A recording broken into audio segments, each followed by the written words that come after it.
kabady, kung meron kayong nililigawan, ay wag na bulaklak ang ibigay ninyo. Ito na ang ibigay ninyo. Ito. Yan.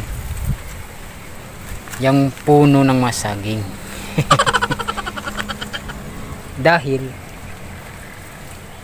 kapag puno ng saging ang ibigay ninyo, pag lumaki siya at nagkabunga, abay, hindi lang puso ang naibigay nyo sa kanya, pati na yung bunga. O diba kabady? O diba o? Oh. Nabubusog pa siya. Kapag bulaklak ang ibigay ninyo, nalalanta lang yun. O diba? Oh.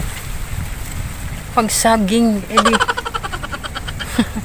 yung puso pwede pa niyang gulayin.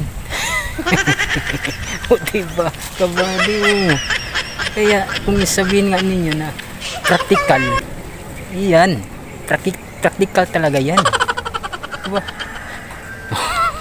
Kasi diba, oh, nabubusog pa siya. Yung bulaklak pag nalanta di wala, diba? Oh.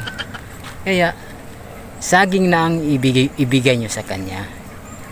O diba? O pwede rin din yung bunga. O o yung puno na lang, diba? Oh. Kasi pag dumami yung mga saging, diba, yung mga puno, oh, dadami rin yung mga bunga, dadami rin yung mga puso. Diba kabady? Oh.